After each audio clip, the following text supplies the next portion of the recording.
We're beginning our first of 2 days on contextualization and cultural paradigms and how the message is understood by others. Contextualization, big word, meaning putting things into their proper context, or how to get the message across. I'm going to start by asking two questions that ask about truth but lead us actually into the contextualization issues. First, these two questions: agree or disagree? The truth is truth no matter who speaks it.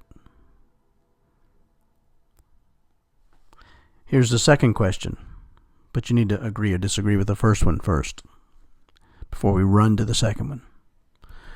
The second one, truth is truth no matter what form it takes.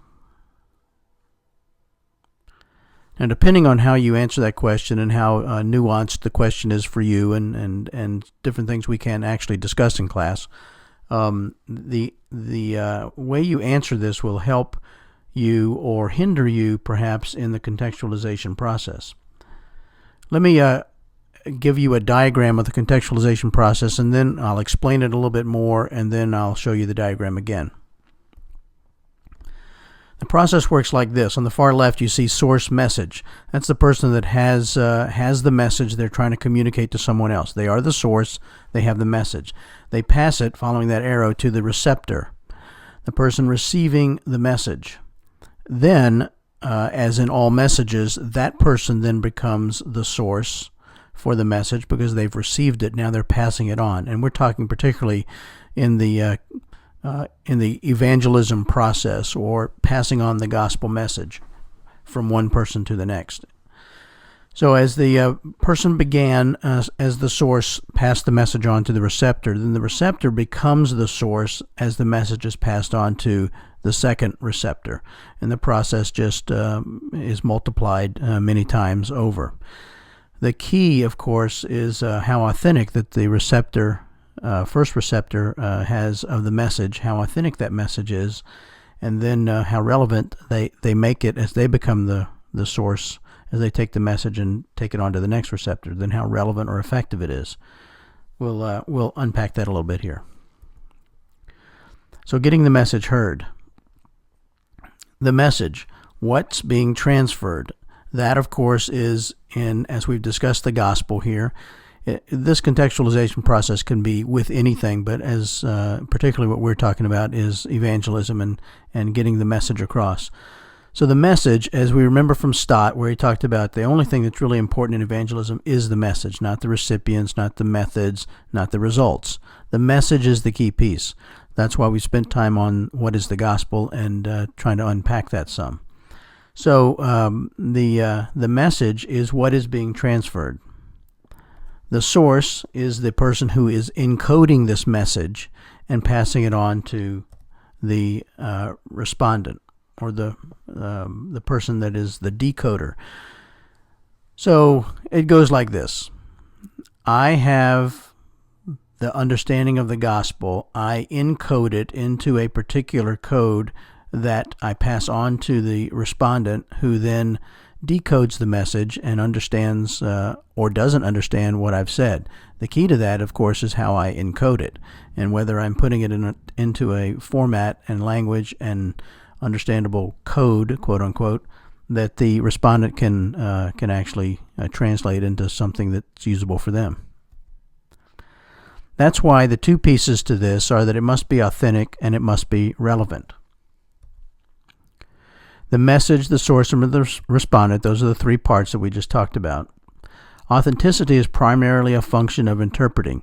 I need to make sure that the message of the gospel is exactly that, the message of the gospel, that it's not to change. It needs to be authentic to the original message, the message that Jesus taught, the message the disciples taught, the message that's been passed on through the church for years, hundreds and thousands of years.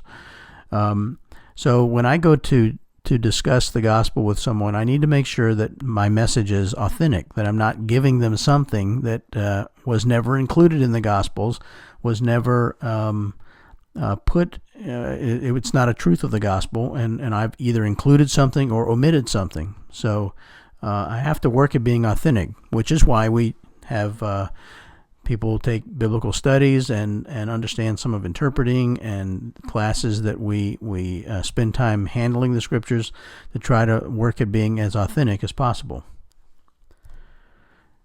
Next is our relevance, or our effectiveness, which is primarily a function of contextualization, shaping the message to make it meaningful and compelling to the respondent.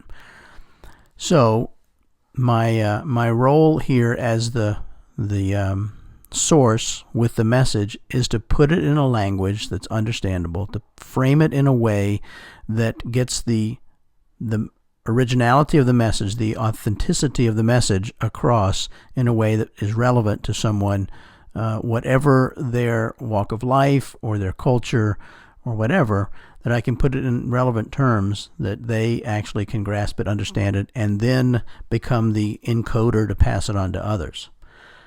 So it's really important that I learn how to meaningfully and compellingly make the message relevant. Here's the process again, just as we've talked about it, so you can look at this again. You can understand now authentic means I'm trying to keep the message as purely original as possible. And then as I become, if I'm in the middle there, first as a receptor and now as the source with the message I pass on to the second receptor, I want to be relevant. I want to be effective in getting this message across. So how do you think you've seen this done well, and how do you think you've seen this done poorly? Can you come up with some examples and bring to class some examples of bad contextualization, where the message is authentic but no longer really relevant? Or perhaps it is very relevant but no longer authentic. That's another way that it can be bad. We're very good at putting it into contemporary terms and understanding, but we've really lost the authenticity of the message. So there's really not as much there. Which ways have you seen this done well? Are there places or materials or experiences that you've had where you've seen the contextualization of the gospel done well? Not necessarily in your, it may be in some other universal global context, as well as just your own church or experience there.